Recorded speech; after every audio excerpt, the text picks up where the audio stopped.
वीर सावरकर।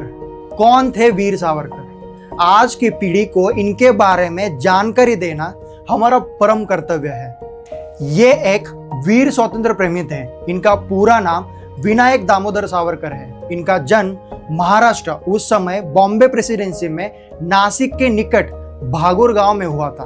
उनकी माताजी का नाम राधाबाई तथा पिताजी का नाम दामोदर पंत सावरकर था। इनके दो भाई गणेश बाबाराव व नारायण दामोदर सावरकर तथा एक बहन नैनाबाई थी। जब वे केवल 9 वर्ष के थे तभी हैजे की महामारी में उनकी माताजी का देहांत हो गया। इसके 7 वर्ष बाद 1899 में प्लेग की महामारी में उनके पिताजी भी स्वर्ग सिधारे।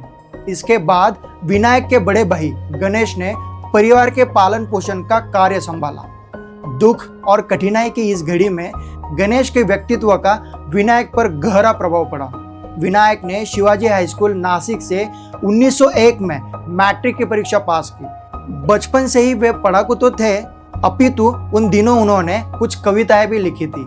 आर्थिक संकट के बावजूद बाबाराव ने विनायक की उच्च शिक्षा की इच्छा का समर्थन किया। इस अवधि में विनायक ने स्थानीय नवयुवकों को संगठित करके मित्र मेलों का आयोजन किया। शीघ्र ही इन नवयुवकों में राष्ट्रीयता की भावना के साथ क्रांति की ज्वाला जाग उठी। सन 1901 में रामचंद्र त्र्यंबक चिपलूणकर की पुत्री यमुनाबाई के साथ उनका विवाह हुआ। उनके ससुर जी ने उनकी विश्वविद्यालय की शिक्षा का भार उठाया।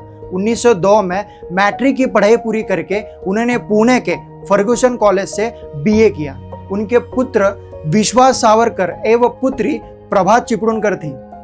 अब हम आपको वीर सावरकर जी के तारीखों से जुड़ी बातें बताएंगे। 1904 अभिनव भारत नाम के एक क्रांतिकारी संगठन की स्थापना की। 1905 बंगाल के विभाजन के बाद उन्होंने पुणे में विदेशी वस्त्रों की होली जलाई।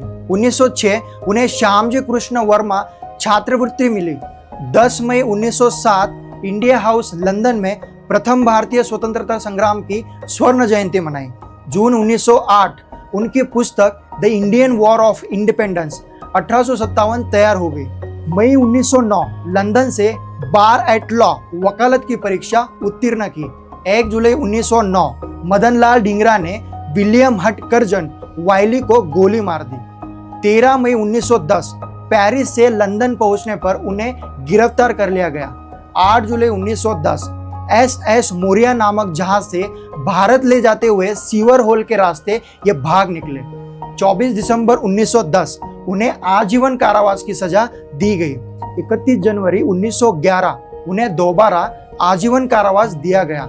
7 अप्रैल 1911 काला पानी की सजा पर सेल्युलर जेल भेजा गया। मई 1921 अंडमान की सेल्युलर जेल से रिहा। 1921 से 1924 तक पुणे की येरवड़ा केंद्रीय कारागार में बंदी। 6 जनवरी 1924 कुछ शर्तों के साथ येरवड़ा केंद्रीय कारागार मुक्त कर दिए गए। 1924 से 1937 तक रत्नागिरी में प्रबंधित स्वतंत्रता के साथ रहे। 7 जनवरी 1925 इनकी पुत्री प्रभात का जन्म हुआ। 17 मई 1928 पुत्र विश्वास का जन्म हुआ। 1 अगस्त 1937 बाल गंगाधर तिलक की डेमोक्रेटिक स्वराज पार्टी में शामिल हुए। 1937 अहमदाबाद कर्णावती में उन्हें हिंदू महासभा का अध्यक्ष चुना गया। 1942 तक वे इसके अध्यक्ष रहे। 15 अप्रैल 1938 मराठी साहित्य सम्मेलन के अध्यक्ष चुने गए। 22 जून 1941 नेताजी सुभाष चंद्र बोस से इनकी भेंट हुई। 1943 इसके बाद मुंबई के दादर में निवासी ये बन चुके थे। 16 मार्च 1945 आपके भ्राता बाबूराव का देहांत हुआ। 8 मई 1945 पुत्री प्रभात का विवाह संपन्न हुआ। अप्रैल 1946 बंबई सरकार ने सावरकर के लिखे साहित्य पर प्रतिबंध हटा लिया। 1947 भारत विभाजन का विरोध किया। 15 अगस्त 1947 सदांतों में भारतीय तिरंगा एवं भगवा ध्वजारोहण किया। 5 फरवरी 1948 महात्मा गांधी की हत्या के उपरांत उन्हें प्रिवेंटिव डिटेंशन एक्ट धारा के अंतर्गत गिरफ्तार किया गया। 19 अक्टूबर 1949 आपके अनुज नारायण का देहांत हो गया। 4 अप्रैल 1950 पाकिस्तान के प्रधानमंत्री लियाकत अली खान के दिल्ली आगमन की पूर्व संध्या पर उन्हें सावधानी वश बेलगाम जेल में रोक कर रखा गया।